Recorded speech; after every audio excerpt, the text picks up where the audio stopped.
ऐसी ही अच्छी अच्छी रेसिपीज़ के लिए मेरे चैनल को सब्सक्राइब करना ना भूलें और साथ में ही बेल आइकन को दबा के सारे नोटिफिकेशंस को ऑन कर दीजिएगा ताकि आपको इन फ्यूचर्स में आने वाली जितनी भी रेसिपीज़ हैं इसका नोटिफिकेशन जल्द से जल्द मिले। Hello friends, welcome back to my channel Bhams kitchen. आज मैं आपके साथ शेयर करने वाला हूँ कच्ची कैरी की मुरब्बो। कच्ची कैरी में का मुरब्बो बनाने के लिए मैंने कोई भी प्रिजर्वेटिव या कोई भी कलर मैंने यूज़ नहीं किया हुआ है, फिर भी बहुत ही बढ़िया और बहुत ही टेस्टी बनती है। इसके लिए आपको 1 kg कैरी कोई सी भी आप यूज़ कर सकते हो। मैंने तोतापुरी यूज़ की है क्योंकि इसके लिए शुगर कम चाहिए। इसके लिए आपको कैरी को अच्छे से धो के उसका छिलका निकाल लेना है और उसको हमें ग्रेट कर लेना है। ग्रेट हमें इतना उसको करना है कि गुठलियों तक का उसको पूरा ग्रेट कर लेना है, कोई भी मटेरियल वेस्ट नहीं करना है। ऐसा बड़ा कोई भी आप ग्रेटर यूज़ कर सकते हो, बड़े होल वाला। छोटे वाले में से मत कीजिएगा, नहीं तो वो अच्छे से नहीं होगा ग्रेट। बड़ा वाला ग्रेटर से ग्रेट करके हमें उसको अलग कर लेना है। अब एक पतीला ले लेना है जिसके अंदर हम उसको रखेंगे। अब इस कैरी को हमें अच्छे से एक पतीले में डालने के बाद इसके अंदर हमें ऐड करनी है शुगर।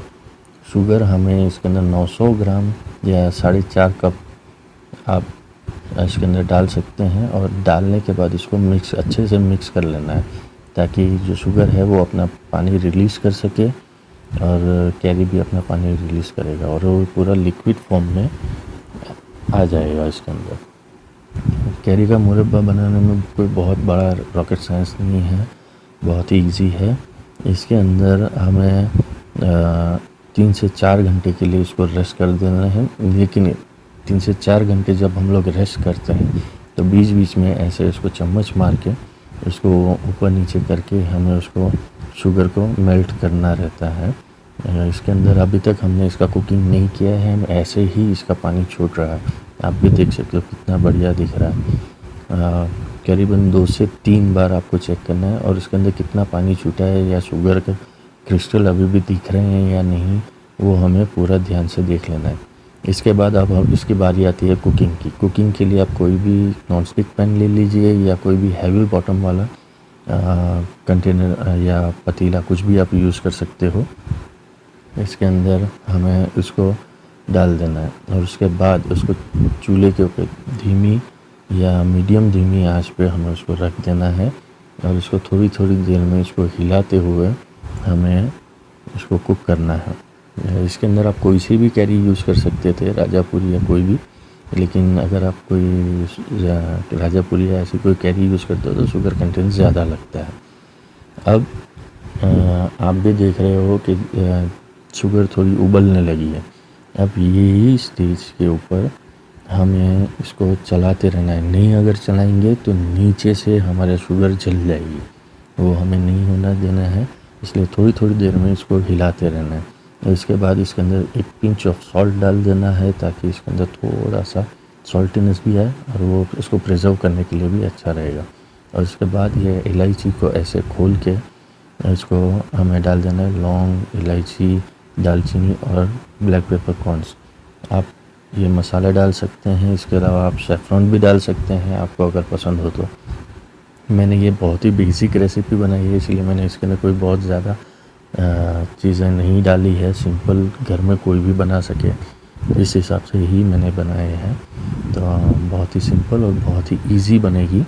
इसको थोड़ी थोड़ी देर में चलाने से इसके आप भी देख सकते हो इसका कलर धीरे धीरे चेंज होता जाएगा। जो शुगर है वो जो कैरी को पकने में भी हेल्प करेगी और उसका कलर भी अच्छा लाएगी।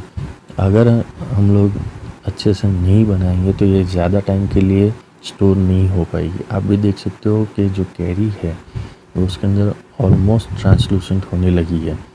अब यही स्टेज पे हमें उसकी शुगर की कितने तार वाली चाशनी बनी है वो चेक करना है।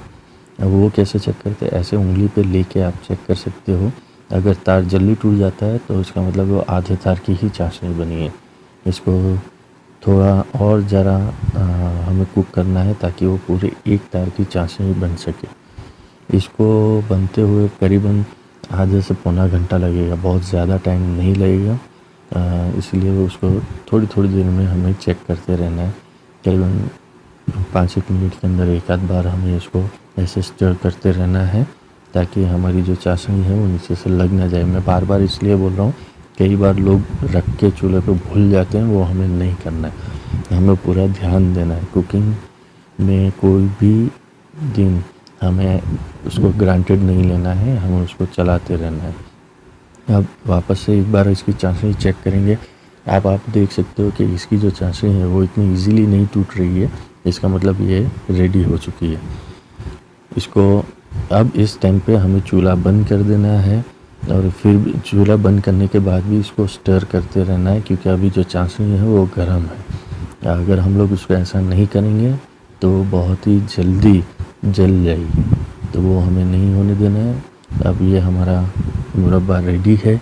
आप इसको ऐसे ही खा सकते हैं, और या चाहो तो उसको कंटेनर में एयर टाइट कंटेनर में रख के 1 साल के लिए भी आप स्टोर करके रख सकते हो। इसका जब चाहो तब मज़ा ले सकते हो। आप देख सकते हो हमने इसके अंदर कोई भी कलर नहीं डाला, कोई भी प्रिजर्वेटिव नहीं डाला, फिर भी कितनी बढ़िया दिख रही है। गोल्डन कलर आ चुका है, बहुत ही बढ़िया लगेगी, टेस्ट में भी उतनी ही अच्छी है। आई होप आपको ये मेरी रेसिपी पसंद आई हो। इन फ्यूचर ये ऐसी रेसिपी ला सकूं, इसके लिए मेरे चैनल को लाइक, सब्सक्राइब और शेयर करना ना भूलें। Thank you very much.